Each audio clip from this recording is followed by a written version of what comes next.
Bonjour à tous, et bienvenue pour cette nouvelle session de podcast Sphare Jeune. Nous avons aujourd'hui le plaisir d'accueillir le docteur Glassman, qui est médecin anesthésiste réanimatrice et chef de zone notamment de la salle de surveillance post-interventionnelle à Gaston-Cordier et la Pitié-Salpêtrière. Et aujourd'hui, vous allez nous parler d'obstacles médico-légaux. Merci beaucoup. Oui, en effet, on va faire un petit topo sur l'obstacle médico-légal en pratique. Alors, pourquoi en pratique? Je ne suis pas médecin légiste, je n'avais pas de formation de médecin légiste, je suis anesthésiste réanimatrice. On va se mettre en pratique du côté de l'anesthésiste réanimateur qui est amené à cocher l'obstacle médico-légal et pas du point de vue du médecin légiste. Alors, avant de se poser la question de pourquoi cocher un obstacle médico-légal, il faut savoir pourquoi on déclare un décès en France. On déclare un décès d'abord parce qu'il faut mettre à jour le suivi administratif et démographique, donc hors des causes de la mort, tout simplement, le suivi démographique, ça c'est l'INSEE. Ensuite, on met à jour les données santé publique de mortalité, c'est comme ça qu'on suit les épidémies, l'évolution de la mortalité cardiovasculaire, etc. Ça c'est le rôle de l'INSERM. Et puis, il y a effectivement un côté d'ordre social et toute mort violente ou suspecte de l'être doit être déclarée à l'autorité judiciaire et c'est dans ce cadre-là que se place l'obstacle médico-légal. Alors, il faut savoir tout de suite qu'il n'y a pas de définition juridique de la mort. La mort, c'est un ensemble de signes positifs et négatifs que le médecin doit consigner dans son dossier. Il n'y a pas de définition juridique. Alors, quelles sont les indications d'obstacle médico-légal? La seule partie de la loi qui parle d'obstacle médico-légal, c'est l'article 81 du Code civil, qui remonte un petit peu et qui indique que quand il y a des signes ou des indices de mort violente, il doit y avoir enquête, procès-verbal et analyse du cadavre à la recherche des causes de la mort. Passé cet article-là, il n'y a aucun texte officiel dans le Code civil, dans le Code pénal, dans le Code de déontologie qui définit précisément une liste exhaustive des indications d'obstacle médico-légal. Donc le médecin va devoir faire l'analyse lui-même des conditions du décès et choisir si il coche. Il n'y a pas un article qui lui dit là il faut cocher, là il faut pas cocher. Alors comment on fait dans la pratique quand même pour s'aider? On a des listes indicatives. On a d'abord celle qui est le plus souvent citée, celle du Conseil national de l'ordre des médecins qui date de 1999, qui va donner une liste indicative avec quand même pas mal d'items devant faire cocher l'obstacle médico-légal. Donc évidemment, homicide, suspicion d'homicide, là-dessus, il n'y a pas trop de sujets. Les suicides, parce qu'on sait que cela peut être des crimes déguisés, il peut y avoir intervention externe. Et puis, on va citer aussi tous les décès qui surviennent dans des conditions de privation de liberté, en détention, ceux qui engagent une responsabilité éventuelle, accident de la route avec tiers responsable, l'exercice médical, et on reviendra là-dessus après, et puis quand il y a une législation particulière, en particulier les accidents du travail, y compris quand ça survient sur le trajet de travail, les maladies professionnelles, voilà. Et puis ils indiquent aussi la mort subite du nourrisson bien sûr, mais aussi de l'enfant ou de l'adulte jeune. Alors de la même façon, on va pas les reciter parce que c'est à peu près les mêmes indications. On a des recommandations à l'échelle européenne, cette fois-ci, qui datent de la même année, de 1999, qui essayent d'harmoniser un peu à l'échelle européenne les règles d'autopsie. On retrouve là aussi les suspicions d'homicide, les morts subites du sujet jeune, du nourrisson, de l'enfant du sujet jeune, les accidents engageant une responsabilité particulière, accidents de transport, accidents de travail, accidents domestiques, les maladies professionnelles et les décès en privation de liberté.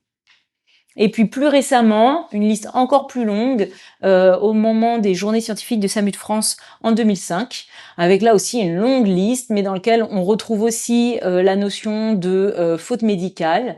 On retrouve, et ça c'est pas dans les autres, la notion de décès au cours ou au décours de la grossesse, les décès en hôpital psychiatrique, puisqu'on sait que normalement un patient qui est en hôpital hospitalisé en psychiatrie n'est pas censé avoir de pathologie devant conduire à son décès, donc on est sur des décès suspects. Les morts inexpliquées sur la voie publique, vous voyez que il y a pas mal de choses qui peuvent se mettre derrière ce terme-là. Les morts à l'occasion d'une activité sportive, puisqu'il peut y avoir là aussi soit une intoxication ou autre qui peuvent engendrer un tiers responsable. Donc on se retrouve avec beaucoup de causes, c'est pas très simple et c'est ce qui complique un peu les choses pour nous. Alors c'est plus simple de regarder les choses en fonction des différentes causes des décès. Donc quelles sont les différentes causes de décès? La cause la plus fréquente, c'est la mort naturelle. La mort naturelle, c'est quand il n'y a pas d'intervention extérieure. Ça ne veut pas seulement dire qu'on décède de vieillesse. La mort naturelle, c'est la mort de maladie, la mort du cancer, à la suite d'un cancer, etc. C'est la mort naturelle. Ensuite, on a 3 autres catégories. La mort violente. Le terme violent est souvent plus simple à comprendre que quand on parle de mort accidentelle, parce que dès qu'on utilise le terme de mort accidentelle, qui est souvent utilisé par exemple par les assurances, dans accidentelle, on a l'impression d'entendre qu'il n'y a pas de tiers responsable, il n'y a pas de responsabilité. Le mot de mort violente, finalement, est un peu plus simple à comprendre. C'est à chaque fois qu'il y a un agent extérieur. Ça peut être une personne, mais ça peut être une machine. C'est pour ça que les accidents domestiques peuvent être concernés. Ça peut être un produit, ça peut être un toxique. Là-dedans, on va classer les suicides ou les suicides apparents. Et je rappelle encore une fois que le médecin n'est pas là pour mener l'enquête. Et donc, il faut faire attention aux homicides déguisés, les homicides ou les homicides suspectés, et puis tout ce qui est délit avec tiers responsable ou accident. Accident de travail, accident de la voie publique. Ensuite, c'est les morts suspectes. C'est les morts inexpliquées pour lesquelles on ne peut exclure qu'il y ait eu intervention d'un tiers ou la commission d'une infraction. Là aussi, il y a beaucoup de choses qui peuvent rentrer dans cette case-là, mais on va par exemple citer parfois les décès avec à la suite d'une faute médicale. Ça peut être considéré comme une mort suspecte avec la commission possible d'une infraction. Et puis la mort subite. La mort subite, c'est les décès qui surviennent de manière inattendue. On dit généralement moins de 24 heures après l'apparition des symptômes. Et souvent, dans les classifications qu'on a vues avant, européennes, ordre des médecins, voilà, on considère l'adulte jeune, généralement en dessous de 50 ans, comme étant une condition d'OML lorsqu'il y a une mort subite. Et donc finalement, ces 3 causes de décès, mort violente, mort suspecte, mort subite, doivent faire cocher, ou au moins fortement se poser la question de cocher, un obstacle médico-légal. Alors on va prendre quelques points particuliers, cas particuliers qui posent question. Quand le cas le plus complexe, celui de l'obstacle médico-légal et des décès hospitaliers. D'abord, la première chose, c'est que il faut y penser. Il faut y penser quand il y a un décès à l'hôpital, avant de signer, au moment où on signe, il faut penser à l'obstacle, tout simplement parce que, comme on l'a dit, alors pas dans la législation, mais dans les recommandations de l'ordre des médecins ou européennes, l'exercice médical est considéré, les décès à la suite de l'exercice médical sont considérés comme une indication d'obstacle médico-légal. Et là-dedans, vous voyez qu'il y a quand même, alors faute médicale, infection nosocomiale, suspicion de cause iatrogène. Ça prend beaucoup de choses. Mais on peut pas cocher des obstacles médico-légaux à tous les décès à l'hôpital. Et puis parfois, on connaît la cause et il y a peu de suspicion. On va prendre l'exemple d'un patient qui décède d'un choc hémorragique au bloc opératoire, mais qui avait une rupture de l'aorte. Il n'y a pas d'indication à cocher comme ça un obstacle médico-légal. Alors quand est-ce qu'on y pense? Il faut y penser quand il y a une mort inattendue, inexpliquée. Vous retrouvez un patient inconscient dans sa chambre. Il y avait a priori aucune raison qui faisait penser qu'il allait décéder ce jour-là. Il n'était pas en fin de vie. Vous devez fortement vous poser la question de cocher un obstacle médico-légal. Les morts suspectes. Un patient a chuté. Vous n'excluez pas totalement qu'il y ait eu l'intervention, peut-être qui sait, de son voisin de chambre, d'un soignant ou autre. Il est préférable de signer l'obstacle médico-légal. Les situations conflictuelles, en particulier avec les proches, là aussi, sont des bonnes indications d'obstacles pour protéger la structure hospitalière, les soignants, en mettant au clair les causes du décès, puisque finalement, ensuite, quand la famille va porter plainte, le fait qu'il n'y ait pas eu de recherche des causes de la mort peut être conflictuel. Et la famille peut porter plainte pour obstacle à la recherche des causes de la mort. Et puis, il faut aussi fortement se poser la question, lorsqu'on est dans le cas de grossesse ou de péripartum, encore plus lorsqu'on n'est pas certain des causes du décès, parce qu'on n'a pas un scanner qui montre par exemple une rupture de MAV, parce que on sait qu'il y a un registre et que le suivi des causes de décès péripartum est important. Alors, on est beaucoup aidé quand il y a des procédures de service et je pense qu'il faut essayer de toujours avoir des procédures de service ou à l'échelle de l'hôpital qui permettent d'indiquer dans quel cas on met un obstacle médico-légal sur les décès hospitaliers. Alors, il n'y aura pas toutes les étiologies de préciser, mais au moins les grandes lignes. Et ça va éviter aux médecins qui signent de se retrouver en situation d'avoir l'impression d'être accusateurs. Et c'est souvent une des causes qui fait qu'on n'ose pas signer d'OML. Donc, c'est beaucoup plus simple quand il y a une procédure hospitalière ou une procédure de service. Et puis, deux autres points. Quand on signe un OML, ça n'est pas pareil que de rechercher les causes médicales du décès, dans lequel cas il faut signer une autopsie, demander une autopsie scientifique qui n'est pas médico-légale. Et pour cela, c'est le médecin qui la demande et il recherche la non-opposition de la famille. C'est par exemple le patient qui décède en réanimation, vous n'avez pas compris pour quelle raison il était tombé dans le coma quelque temps auparavant, vous demandez une autopsie pour essayer de comprendre les causes du décès. Dans tous les cas, il ne faut pas hésiter à prendre avis auprès du médecin légiste. Les gens ne le savent pas, mais il y a toujours un médecin légiste qui est rattaché, référent de votre hôpital, de l'institut médico-légal de votre secteur. Alors, on va prendre un deuxième cas particulier, celui du prélèvement d'organes. Alors, il faut savoir, la première chose et la plus importante, c'est que c'est possible d'avoir un prélèvement d'organes, même lorsqu'il y a une situation d'obstacle médico-légal. En fait, c'est même très souvent le cas, puisqu'on a des prélèvements d'organes généralement en étonnement encéphalique. En étonnement encéphalique, c'est beaucoup de l'accidentologie, des cas de suspicion de suicide. Et ben dans ces cas-là, il faut savoir que plus de 90% des obstacles sont levés pour permettre le prélèvement d'organes. Donc surtout ne pas se limiter à cause de ça. C'est le magistrat qui va donner son accord après avoir pris, s'il le souhaite, l'avis auprès du médecin légiste. C'est un avis non contraignant. C'est le magistrat qui décide. S'il s'oppose, il doit le faire par écrit. Et s'il donne son accord, il peut donner des conditions assez strictes. Et ça va se faire sous la responsabilité, ces conditions, de la coordination hospitalière. Il peut demander le déplacement du médecin légiste avant le prélèvement. Et puis, il peut réaliser, après le prélèvement, demander à ce qu'il y ait quand même réalisation d'une autopsie. Alors, en pratique, comment ça se passe? En fait, il y a pas mal de démarches à faire, puisqu'il faut savoir que le coordinateur, la coordination hospitalière, va devoir un peu anticiper pour pas se retrouver devant la situation où le décès est survenu, que ce soit en étalement encéphalique ou on va voir en Maastricht 3, et qui se retrouve à devoir en urgence contacter le procureur pour essayer de lever l'obstacle. Donc il va le faire un peu en amont, il va contacter d'abord le commissariat pour vérifier que l'enquête a été ouverte, puis une fois qu'il a eu cette information-là, il va contacter l'officier de police judiciaire pour commencer à parler de l'éventualité du prélèvement d'organes et demander à être mis en relation avec le procureur de la République. Et ensuite, auprès du magistrat, faire la demande de la possibilité d'une autorisation du don d'organes.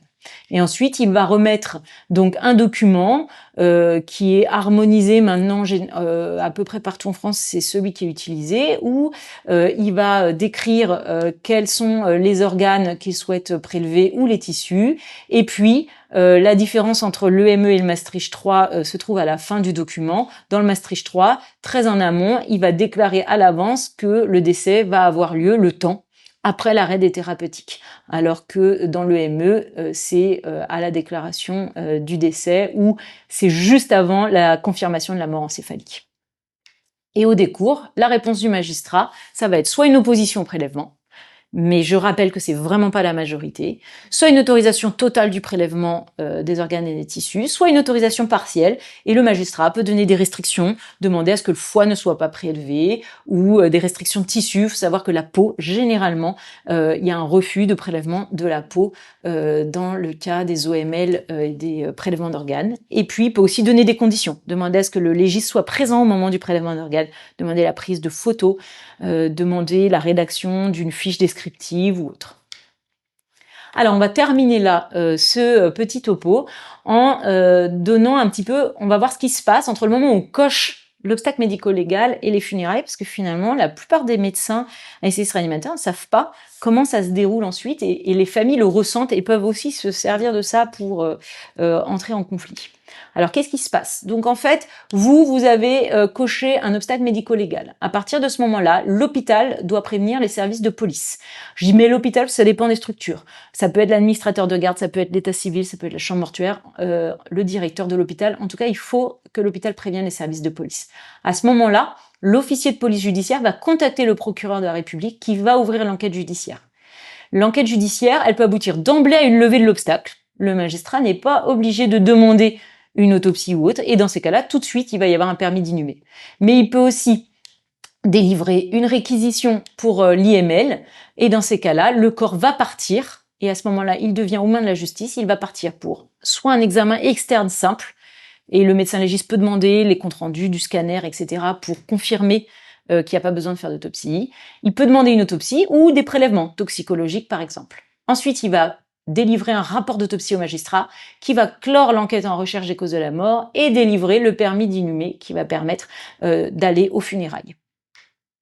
Il faut savoir qu'à l'instant où on coche l'OML, il faut préserver le corps comme une pièce à conviction, et donc il faut s'assurer aussi de ne pas masquer les preuves qui, par exemple, en faisant une toilette mortuaire chez quelqu'un qui est suspect d'homicide, il faut préserver les mains, etc. Il faut savoir aussi que la famille n'a plus accès au corps à partir du moment où il y a un OML et que les opérations funéraires sont toutes suspendues, et ça, il faut bien prévenir les familles parce que ça améliore le vécu. Première diapo de conclusion, pourquoi les médecins continuent à sous-déclarer, toutes les études le montrent, que ce soit en pré-hospitalier ou en hospitalier, on sous-déclare les obstacles médico-légaux. Alors d'abord parce qu'on l'a dit, il n'y a pas de liste exhaustive des indications. Donc évidemment, à partir du moment où il n'y a pas de liste exhaustive et que chaque cas peut être discuté, ça peut faciliter le fait de ne pas déclarer d'OML. Ensuite, et je pense que c'est une cause principale, il y a un défaut de formation. Les anesthésistes réanimateurs, mais les autres médecins aussi, connaissent pas bien la procédure, le cadre juridique, et ils appréhendent aussi beaucoup le processus judiciaire. On n'a pas tant l'habitude que ça de travailler avec la justice, et donc on appréhende ce processus. Ensuite, un argument qui revient souvent, c'est celui de l'inhumanité vis-à-vis des proches. Je ne peux pas faire ça à la famille, c'est déjà difficile, ils ont déjà perdu leur fils, etc. En fait, les proches, vous les protégez. Vous protégez aussi les proches au niveau des droits vis-à-vis du défunt, des assurances, etc. En pouvant établir clairement les causes de la mort, vous les protégez. Et puis aussi souvent, le médecin il peut avoir une crainte de l'aspect accusateur de l'obstacle médico-légal. Et là, c'est les procédures de service qui peuvent permettre un petit peu d'éviter ça. En particulier, par exemple, sur les cas de décès iatrogènes.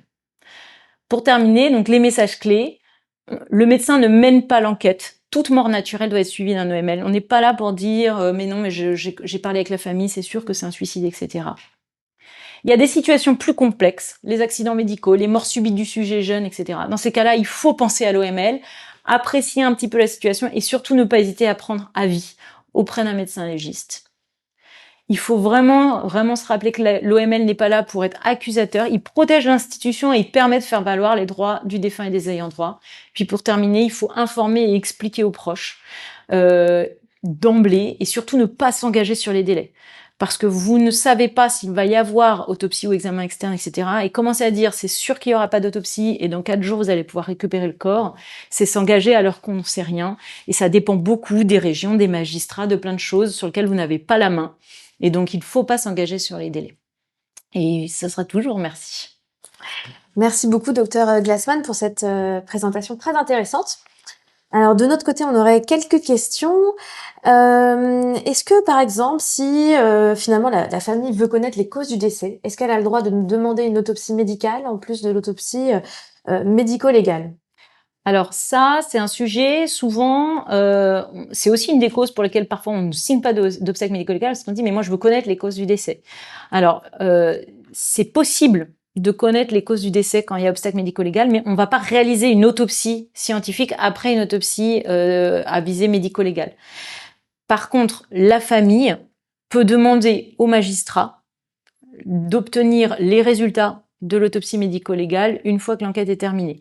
Généralement, sauf si c'est des cas d'homicide et qu'il y a une enquête compliquée, en particulier les morts subites, etc., le magistrat va donner le résultat. Mais là encore, c'est une demande qui est faite. On ne peut pas complètement l'affirmer, mais normalement, le magistrat va autoriser et remettre le compte rendu de l'autopsie à la famille et peut autoriser aussi des prélèvements au-delà. Prélèvements génétiques, par exemple, dans la mort subite, il peut donner l'autorisation pour envoyer des prélèvements génétiques en plus de son enquête. C'est-à-dire, il clôt son enquête et il autorise ces prélèvements-là. D'accord. Ok. Et autre question, est-ce que si on a un patient qui est en réanimation, par exemple, à la suite d'un accident de la voie publique, et finalement qui décède 2-3 semaines après l'entrée en réanimation, est-ce qu'on peut toujours cocher obstacle médico-légal? Alors là aussi, c'est une question compliquée parce qu'il y a pas mal de situations différentes. Ce qu'il faut prendre en compte, c'est est-ce que le décès est directement lié à l'accident. Si vous avez un patient qui a un accident et qui, 1 mois et demi après en réanimation, décède d'une infection pulmonaire à la suite des multiples, etc., le décès n'est plus lié directement, ça n'empêche pas du tout qu'il y ait enquête. En fait, l'enquête, elle a eu lieu et elle se poursuit. Par contre, la signature de l'obstacle n'est pas nécessaire. Quand on est toujours sur un décès qui est d'origine directe, par exemple dans le cas du traumatisé crânien grave, et c'est pas une autre cause, mais simplement il décède de son trauma crânien, mais au bout de 3 semaines, il peut se poser clairement la question, et c'est plutôt indiqué, de signer l'obstacle médico-légal. Mais il faut regarder, est-ce qu'il y a toujours un lien direct entre le décès et la cause initiale. Si on s'éloigne trop de cette cause, dans ces cas-là, on coche 2 ans après, quand la personne a une énième complication de chirurgie. Au tout départ, c'est un accident. Donc, il faut bien arrêter quelque part l'obstacle médico-légal. Et là encore, on peut prendre avis dans ces situations. C'est ça. Ne pas hésiter à on n'est pas obligé de signer les choses à 3 heures du matin. Ouais. On a le temps, on a quelques heures. On n'est pas obligé de se précipiter la nuit. Le médecin légiste, il répondra pas forcément à 3 heures du matin, mais en jour ouvré, il va répondre et donc on peut prendre son avis à ce moment-là. D'accord. Très bien. Bah, merci beaucoup pour ce topo très intéressant dont on ne parle pas suffisamment. Et puis, à bientôt pour d'autres podcasts.